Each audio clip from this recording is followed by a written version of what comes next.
Hey everybody, today I'm going to show Vin the original way that I like to make my own fresh ricotta. You do need a few ingredients and I have them right behind us and I'm going to show you the whole process. It does take approximately 20 to 30 minutes from the beginning to the end, but I'm going to show you the process as fast as possible. The first thing you need is whole milk ricotta. You cannot use part skim in this one because it just doesn't have the right consistency that you're going to use the ricotta for.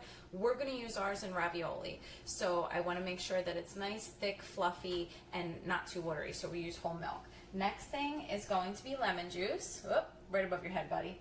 Okay, and then just a pinch of salt. What you need is a really nice heavy saucepan. You could come here. Really nice heavy saucepan, show them. All right, and then show them your cheesecloth. Ooh, cheesecloth. And then this is the way I like to set up my cheesecloth. Here, we're going to go right here. You ready? We have a colander right here. We're going to put the cheesecloth in the colander. There we go. Ready? Disappearing like magic. No, like this. There you go.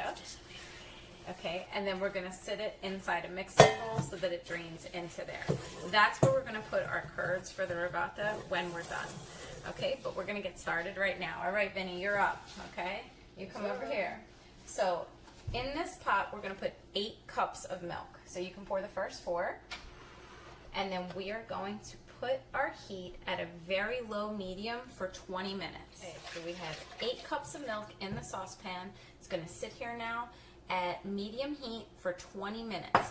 What you're looking for, if you don't have a thermometer, is little tiny bubbles and some steam to come up on the milk. You're not trying to actually, what are you eating? You're not trying to actually make it come to a boil and boil down. You just want a little bit of steam and a little bit of bubbles. The milk has been cooking for about 20 minutes, and I do have a thermometer over here, which Vin put in. Show everybody your thermometer. And you want it to get to approximately 185 degrees. But if you squeezing their ribs, that's okay. But if it doesn't get to 185 degrees and you don't have a thermometer, you're just looking for a very light skin to form with little tiny bubbles underneath. So we're there. I'm going to show you exactly what it looks like. Ready, buddy? yes sir. Okay. There's our milk. You can't really see There the are skin. yeah, you can see the It skin. looks like flowers. And you can see, I'll use the wooden spoon to pick up the skin. So there's like the skin on top of the milk. Satisfactory 101. Yep, and then we're going to just stir that back in, and it's going to have some bubbles. Go ahead, you stir, not mommy. Okay. All right, there we go. All right, and now we're actually going to come to the final process of the ricotta, which involves what? What other ingredients do we need? Salt. Yes, and what else? Lemon juice. Okay, don't stir too rough. Okay, so there we go. So Vin is going to add our lemon juice, which is 2 teaspoons. Go ahead. You're just going to pour it right in, gently, gently. Good job. And a little pinch of salt. Good job. Okay, so now we're going to reduce our heat, and we're going to watch the cheese start to curdle in a way, and then we have our little strainer handy. People do this in a couple different ways. I like this strainer because it's extra fine, and then we're going to scoop out our curds and put it right in. So after about 15 minutes, our milk has boiled down, and Vincent is going to use our little strainer to start pulling our curds out, and I'm going to hold the basket for him, so you grab that. Okay, can you reach okay? All right, so pull it out and then show them all the curds that you made. Okay, can you show them? Cheese curds. Cheese curds. Now drain as much fluid as possible before you put it into your cheesecloth. Okay, move it around a little bit in there. Like, yeah, there you go. Good job. Okay, dump it in. Go for the next scoop.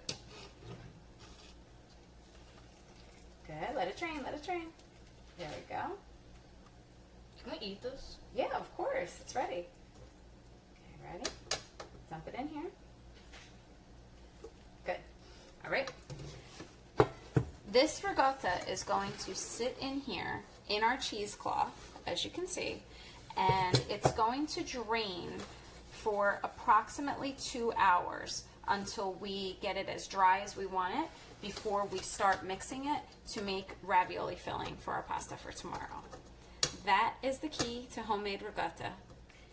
Now that we have our ricotta strained in here, we are going to wrap it in our cheesecloth. And the way I like to do it is just to pull up the sides,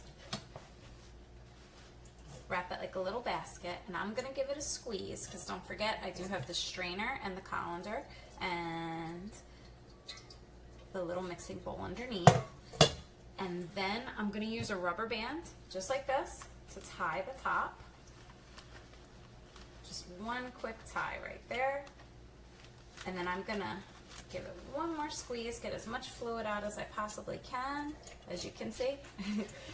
And I'm gonna let it sit now so that the rest of the fluid can come out. Just to show you what the ricotta looks like when it's done, you're gonna have your little colander like this, good amount of fluid, and then we're gonna unwrap it.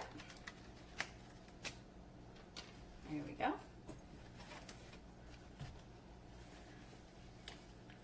And this is our beautiful ricotta, fresh ricotta.